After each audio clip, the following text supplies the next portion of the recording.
Chapter 10, Cell Cycle and Cell Division. In the previous video, we were discussing about meiosis 2, and the stages that we have already discussed in this are prophase 2, metaphase 2 and anaphase 2. Prophase 2 में हमने देखा कि जैसे prophase और prophase 1 में changes हो रहे थे वैसे ही प्रोफेज 2 में भी होते हैं. फॉर एग्जाम्पल जो न्यूक्लियर मेम्ब्रेन है वो डिसोसिएट हो जाती है और फाइनली डिसअपियर हो जाती है. स्पिंडल फाइबर्स और एस्टरेज सेंट्रियोल से अराइज होते हैं और अपियर हो जाते हैं कंप्लीटली. इसके अलावा जो क्रोमोसोम्स हैं वो कंडेंस होना स्टार्ट हो जाते हैं. लेकिन जैसे प्रोफेज और प्रोफेज 1 में जिन एक्सेस पर ये हो रहे थे प्रोफेज 2 में एग्जैक्टली ऑपोजिट एक्सेस पर ये होते हैं. फॉर एग्जाम्पल स्पिंडल फाइबर्स और एस्टर रेस जो हैं वो हॉरिजॉन्टल पोजीशन पर अपियर होते हैं और जो इक्वेटोरियल प्लेन है वो वर्टिकल पोजीशन पर बनता है. मेटाफेज सेकेंड में हमने देखा कि क्रोमोसोम्स इक्वेटोरियल प्लेन पर अटैच हो जाते हैं. आप क्रोमोसोम का स्ट्रक्चर देख रहे हो, इसमें जो काइनेटोकोर प्रेजेंट है जिस पर स्पिंडल फाइबर्स आकर अटैच हुए हैं, ये स्पिंडल फाइबर्स हेल्प करते हैं क्रोमोसोम्स को इक्वेटोरियल प्लेन पर अलाइन होने में. ओके इसमें हमने दो डायग्राम इसलिए बनाए क्योंकि हमारे पास दो डॉटर सेल्स हैं. इसके पहले जो हमने मियोसिस में और माइटोसिस में बनाए थे एक डायग्राम क्योंकि हमारे पास एक ही सेल प्रेजेंट था. एनाफेज 2 में आप देख सकते हो डायग्राम में जो सिस्टर क्रोमेटिड्स हैं क्रोमोसोम के वो सेपरेट हो गए क्योंकि सेंट्रोमियर स्प्लिट हो गया. सेंट्रोमियर की स्प्लिटिंग से सिस्टर क्रोमेटिड्स जो क्रोमोसोम के आर्म्स होते हैं वो अलग अलग डायरेक्शन में मूव करने लगते हैं. नॉर्थ डायरेक्शन में और साउथ डायरेक्शन में मूव कर रहे थे एनाफेज 1 में और सिंपल माइटोसिस के एनाफेज में. लेकिन इसमें क्योंकि इसकी एक्सेस चेंज हो गई है तो वो मूव कर रहे हैं ईस्ट और वेस्ट डायरेक्शन में. जो क्रोमोसोम मूव करते हैं एक दूसरे से दूर, जो सिस्टर क्रोमेटिड्स हैं उनके बीच में एक फाइबर अपियर होते हैं, इनको हम इंटरजोनल फाइबर्स बोलते हैं. एनाफेज में हमको तीनों फाइबर्स इस वक्त दिख रहे हैं, discontinuous fibres, continuous fibres and interzonal fibres. Okay हम ये पहले भी पढ़ चुके हैं. जिन फाइबर्स पर क्रोमोसोम्स अटैच नहीं हैं स्पिंडल फाइबर्स उनको बोलते हैं कंटिन्यूस फाइबर्स क्योंकि उनमें कोई भी गैप या ब्रेक नहीं आता है क्रोमोसोम्स की वजह से, वो कंटिन्यूएशन में होते हैं इसलिए उनका नाम रखा गया है कंटिन्यूस फाइबर्स. जिन स्पिंडल फाइबर्स पर क्रोमोसोम्स अटैच होते हैं उनको बोलते हैं डिसकंटिन्यूस फाइबर्स क्योंकि क्रोमोसोम्स के अपियर होने की वजह से उनमें एक ब्रेक आ जाता है, एक डिसकंटिन्यूएशन आ जाती है जिसके लिए उनका नाम रखा गया है डिसकंटिन्यूस फाइबर्स. जब सिस्टर क्रोमेटिड्स स्प्लिट होते हैं, जब क्रोमोसोम्स के आर्म्स स्प्लिट होते हैं तो उनके बीच में एक फाइबर आ जाता है जिनको इंटरजोनल फाइबर्स बोलते हैं. इंटरजोनल फाइबर्स हमको एनाफेज स्टेज में ही दिखते हैं क्योंकि एनाफेज स्टेज में ही सेंट्रोमियर स्प्लिट होता है जिससे कि क्रोमोसोम सेपरेट हो जाता है. तो एनाफेज में हमको तीनों फाइबर्स दिखते हैं.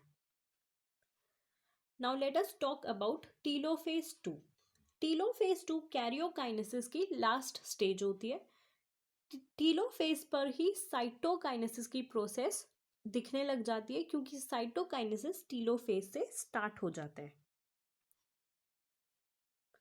नाउ सी टीलोफेज और साइटोकाइनेसिस एग्जैक्टली सेम होती है जैसे हमने मियोसिस 1 और माइटोसिस में पढ़ा.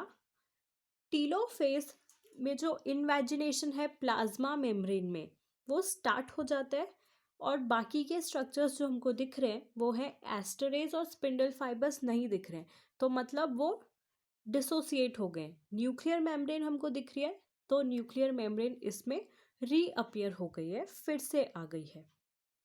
क्रोमोसोम्स का डीकंडेंसेशन हो जाता है इसीलिए वो थ्रेड लाइक स्ट्रक्चर्स में कन्वर्ट हो जाते हैं, जिनको हम क्रोमेटिन बोलते हैं। तो ये थ्रेड लाइक स्ट्रक्चर्स जो क्रोमेटिन है वो एक्चुअली में क्रोमोसोम्स ही हैं, लेकिन क्रोमोसोम्स डीकंडेंस हो गए। ओके, सिर्फ इतना होता है टीलोफेज में। जैसे हमने माइटोसिस और मियोसिस वन में टीलोफेज पढ़ा था, सेम वैसा ही है, बस इसकी एक्सिस डिफरेंट है। हॉरिजॉन्टल जो उधर थी वो इधर वर्टिकल है, और जो वर्टिकल थी उधर वो इधर हॉरिजॉन्टल है। साइटोकाइनेसिस की प्रोसेस पर आते हैं।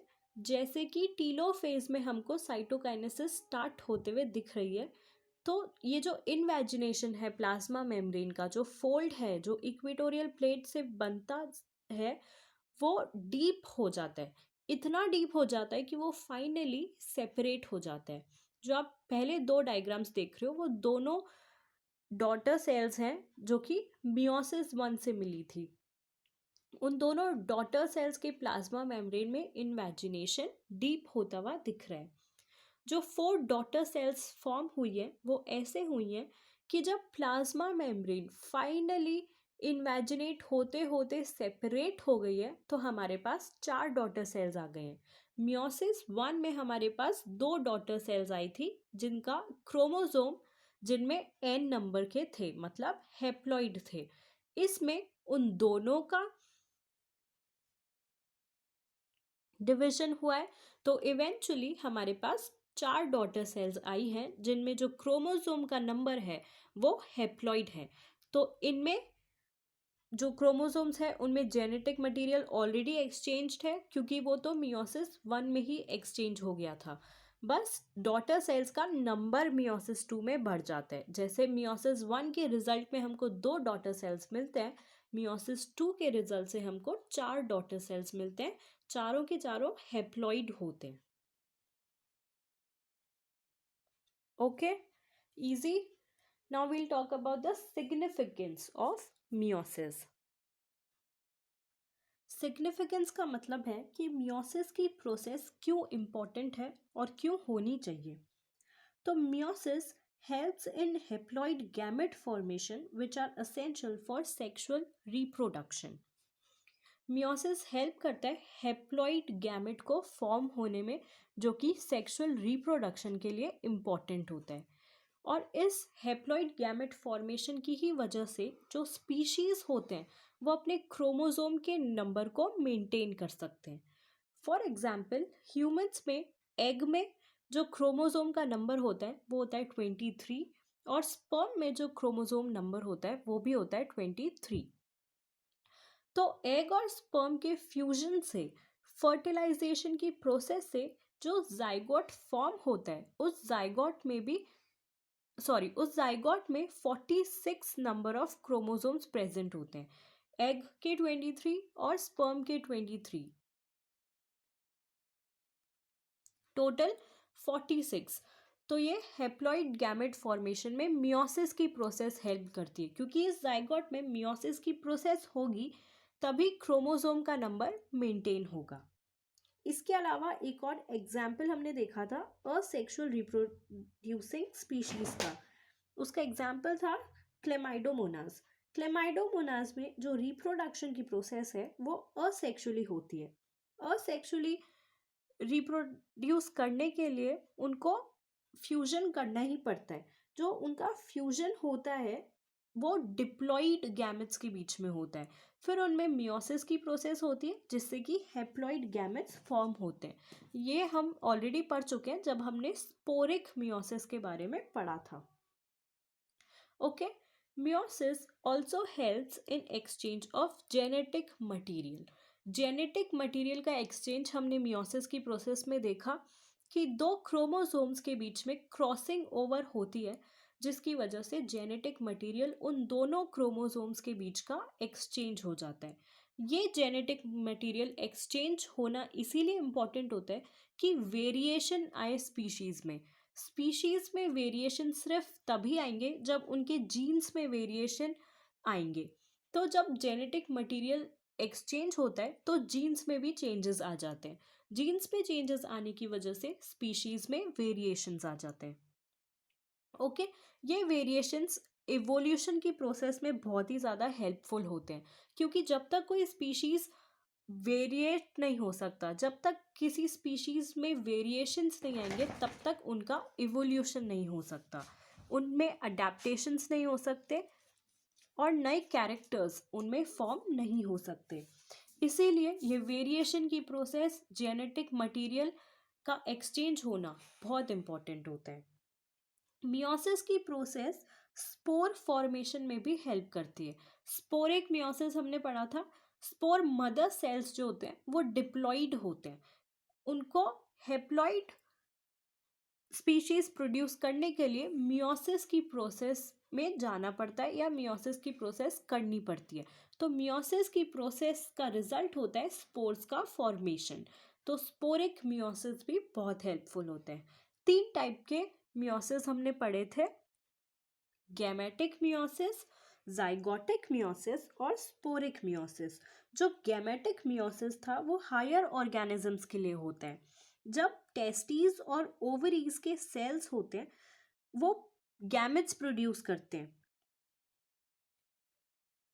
क्योंकि वो मियोसिस की प्रोसेस से गैमेट प्रोड्यूस करते हैं, इसीलिए वो गैमेट्स हेप्लॉइड होते हैं। जो जाइगोटिक मियोसिस है हमने लोअर ऑर्गेनिजम्स में पढ़े थे। For example green algae, Chlamydomonas जिनको बोलते हैं, उनमें हेप्लॉइड ऑर्गेनिजम्स होते हैं, लेकिन उनके गैमेट्स के फ्यूजन के बाद वो ऑर्गेनिजम्स डिप्लॉइड हो जाते हैं, तो फिर से हेप्लॉइड होने के लिए उनको मियोसिस की प्रोसेस करनी पड़ती है। ओके, और स्पोरिक मियोसिस हमने पढ़ा था कि प्लांट्स में होता है, टेरिडोफाइट्स में, एंजियोस्पर्म्स में और जिम्नोस्पर्म्स में। जब स्पोर प्रोड्यूसिंग सेल्स या स्पोर मदर सेल्स जो होते हैं उनका नेचर डिप्लॉइड होता है, तो उनको फिर से डिवाइड होना पड़ता है हेप्लॉइड स्पोर्स प्रोड्यूस करने के लिए, और वो डिवाइड किस प्रोसेस से करते हैं? मियोसिस की प्रोसेस से। ओके, तो स्पोर फॉर्मेशन में भी हेल्पफुल हो गए। तो ये सारे सिग्निफिकेंस है मियोसिस के। Understood? So with this, we are done with chapter 10, cell cycle and cell division.